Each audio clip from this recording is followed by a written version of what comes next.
양상훈 칼럼.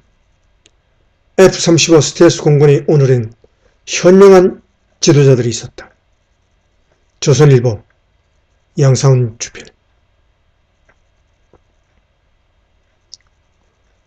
1949년 전투기 영대로 공군 창설했던 나라. 이승만 벼랑끝 외교로 제트기 100대 얻어내고 박정희 월남 파병 대가로 세계 4번째 팬텀 공군. 박근혜는 논란 속 F-35 스텔스 선택 결단. 대한민국이 세계에서 9번째로 스텔스 전투기 보유국이 된 것은 공군 전력의 이른바 퀀텀 점프다. 우리 안보에서 역사적 사건이라고 할 만하다. F-35는 5세대 전투기로 4세대인 F-15나 F-16과는 차원이 다른 무기다. 세대가 다르다는 것은 쉽게 말해 교전 자체가 성립되지 않는다는 뜻이다. 1950년대 개발 전투기가 주축인 북한은 공중 전력에 관한 한 거론할 대상이 아니다. 이제 우리 공군은 중국, 일본을 견제할 수 있는 발판은 마련됐다. 미국은 F-35를 영국 등 8개국과 합동 개발했다. 막대한 투자에 따른 위험을 분산한 것이다. 그 합동 개발국이 아니면서 F-35를 도입할 수 있었던 나라는 한, 일, 벨기에뿐이다. 도입할 수 있었던 이란 표현을 쓰는 것은 F-35는 돈을 준다고 미국이 파는 무기가 아니기 때문이다. 터키는 F-35 도입 계약까지 맺었으나 미국과 관계가 나빠지며 도입 무산 수순으로 가고 있다. 한미 동맹이 아니었으면 한국의 F-35 도입은 불가능했다. 그런데 우리 공군의 이런 비약적 발전은 결코 갑작스럽거나 우연한 사건이 아니다. 지금은 한국이 세계 10위권 안팎의 경제 국가이지만 6.25 전쟁 직후에 세계에서 가장 가난한, 심지어 아프리카 국가들만도 못한 나라였다. 그런 나라가 한때 아시아 최고 수준의 공군을 보유했다. 그 사연은 이렇다.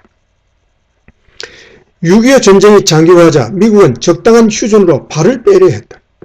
이승만 대통령은 한미동맹 없이 휴전되면 북한이 다시 침공해 오는 것을 막을 수 없다고 봤다. 이 대통령은 한국군 단독 북진이라는 배수의 진을 치고 미국의 한미동맹 체결을 강요했다. 미국 대통령 이하 당국자들은 이승만이 칼을 물고 뜀을 뛴다고 혀를 찼지만 같이 죽자는 한국 대통령의 결의에 어쩔 도리가 없었다. 결국 내키지 않던 한미동맹을 체결하고 한국에 막대한 군사원조를 해야 했다. 군사원조는 1955년에만 4억 2천만 달러에 달했다. 1965년 한일 국교 정상화로 우리가 일본에서 받은 돈이 5억 달러이고 그게 경제의 발전에 미천이 된 것을 생각하면 4억 2천만 달러는 엄청난 돈이었다. 그 한 부분이 100대의 제트 전투기였다. 1949년 창군 때 전투기 0대의 우리 공군이었다. 아마도 세계 공군 역사에 이렇게 가난한 나라의 공군이 이렇게 짧은 기간에 이렇게 성장한 기록은 없을 것이다. 또 한 번의 사건은 박정희 대통령 때 있었다. 박 대통령은 1960년 월남 파병을 결단했다. 월남에서 고전 중인 미군이 결국 주한미군을 빼서 월남으로 이동시킬 것으로 보았기 때문이다. 그럴 바엔 국군이 가서 실전 경험을 쌓고 미국의 도움을 받아 국군 현대화를 이루자는 생각이었다. 당시 F-4 팬텀 전투기는 지금 F-35와 비슷할 정도의 최첨단이었다. 세계에서 미국, 영국, 이스라엘만 보유하고 있었고 일본도 없었다. 1967년 월남 파병과 관련한 한미 외교장관 회담을 앞두고 박 대통령은 최규하 외무장관에게 팬텀기를 도입할 수 없으면 회담을 깨라고 지시했다. 계속 다른 기종을 제시하던 미국은 결국 이를 받아들여야 했다. 그에 받은 군사원조 1억 달러를 어떻게 쓰느냐는 논란이 벌어졌다. 육군과 해군도 모두 절박한 과제가 있었다. 국방장관 주재 합동회의에서 장관은 박 대통령의 친필 메모를 읽었다. 1억 달러 중 팬텀기 도입에 6,800만 달러를 쓰시오.